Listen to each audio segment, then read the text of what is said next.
Welcome to this edition of Learning on Sailor Space. I'm your host, Dr. Jonah. I'm delighted to have you on board. A special appreciation to everyone, to returning viewers and the new viewers. I'm glad to have you on this space. Also, I am grateful to everyone that subscribed, shared, liked, and comment on Sailor Space videos. Please keep up the good work as we showcase Sailor Space to a wider and greater audience. Last week, I discussed on the types of alarms and the practical sound. You can see the link on the description in case you missed that video. It's quite interesting. You really need to watch it. This week, I will be concluding the discussion with the topic duties of crew member when an alarm is sounded. Okay, let's imagine you are on board and you suddenly hear 7 short blast and 1 prolonged or continuous blast. What do you do? Or you suddenly hear continuous ringing of the ship's alarm bell. What will you do? That is why we have this topic today. So you know the duties of crew members whenever an alarm is being sounded on board.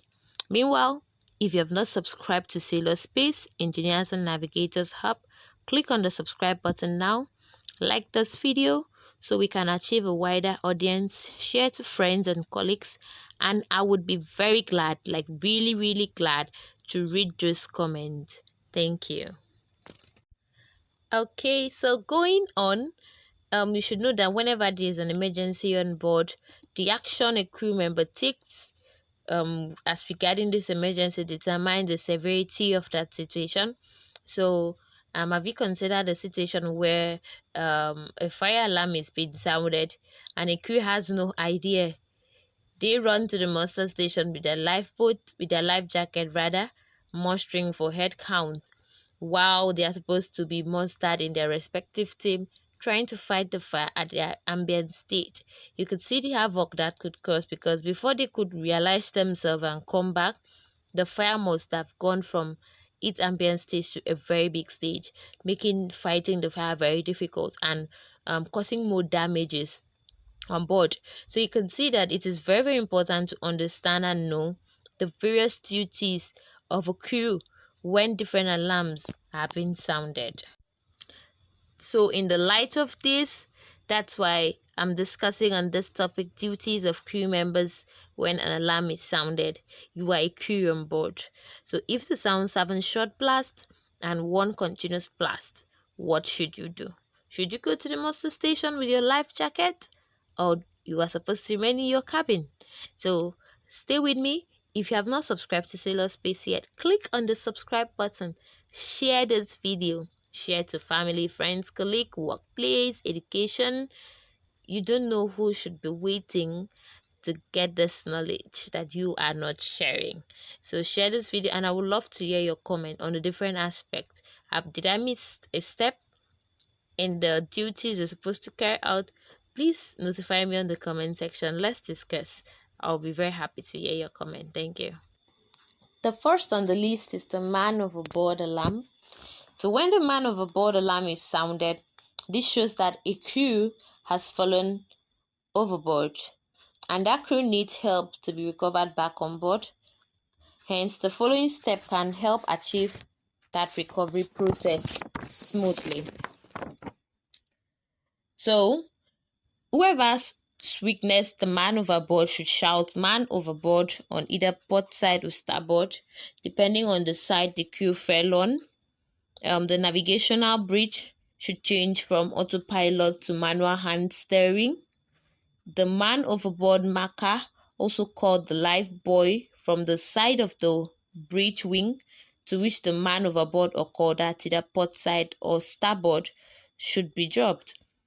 A life buoy with self-igniting light and self-activating smoke signal is mostly preferred for easy recognition.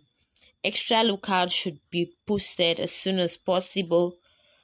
Then, the man overboard button on the GPS should be pressed to mark the position of the casualty for future references in case a vessel is being hit by waves, by wind, or whatever environmental factor so you don't drift away from the position and you still have the position intact to look for your crew. The engine room should be informed to prepare for maneuvering, and also this is to prevent the crew from being injured or killed by the propeller, because they need to be told which side they are supposed to maneuver to, either port or starboard. The Williamson turn can be executed depending on the situation. An eye should be kept on the radar, and also communication should be established on the VHF, and preferably the channel 16. Instill the light of communication. An urgency signal should be sent out through the communication system to ships around the vicinity, informing them about the situation so they won't have to kill the crew before he or she is rescued. The rescue boat should be fully manned adequately with enough personnel to carry out the rescue operation. Immediately the crew is rescued, the rescue boat should be picked up upon arrival, and the lifebuoy picked up also and hosted back. First aid treatment should be given to the crew immediately, and it should be ascertained that he or she is fine. An urgency signal that was sent out should be cancelled to alert the ship within the vicinity that the situation has been handled. Appropriate entries such as the position where the man overboard occurred, the time, should be made in the ship's logbook. Also, the master must carry out an inquiry with respect to the man overboard event to prevent such casualty from occurring next time. When the general alarm is sounded, all the crew on board are expected to proceed to the designated muster station with their life jacket. Also, you must listen carefully to the public address system for the type of emergency that led to the alarm. Once the nature of the emergency is known, the crew member must regroup according to their respective teams and handle the emergency situation according to their respective duty on the muster list. So moving forward, we have the next emergency situation, which is the abandoned ship alarm. When this alarm is sounded, all crew members are expected to proceed with their life jacket and immersion suit to the designated muster station. Also, carry any additional item for comfort, such as blanket, water ration, etc., as stated under the crew's duty in the muster list. Please note, they are people that are designated to carry this item, so you must be familiar with the muster list immediately you board a ship. Do not take longer routes, and do not take routes going from inside the accommodation. Do not take the elevators to avoid electrical problems while heading to the muster station. Wait at the muster station for the master's order to abandon ship. If you do not hear the verbal order abandon ship, do not abandon ship. You must always wait for the master's order before you abandon ship. If you have not subscribed to Sailor Space Engineers and Navigators Hub, please click the subscribe button. Remember to click the like button so that this video can have a wider audience. Share, and I'm expecting to hear your comment. Alright, let's proceed. So if you hear a fire alarm being sounded, as soon as possible, all crew should proceed to the fire station. As soon as the location of the fire is being confirmed, that's either through announcement, fire in the galley, or fire in the engine room, crew members should regroup in their respective team and perform their duty as per the muster list to help fight the fire and to keep the vessel safe.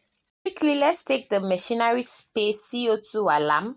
So when this alarm is sounded, all crew members should exit the machinery space immediately, and also they must shut every door behind them as quick as possible. The next on the list is the navigational alarm. So when this alarm sounds on the bridge, that means that an equipment is faulty and needs some attention. So the equipment concerned should be checked by a responsible and approved engineering personnel, most probably the electrotechnical officer. Troubleshooting should be carried out to identify the fault and recommended solutions applied in order to rectify the situation.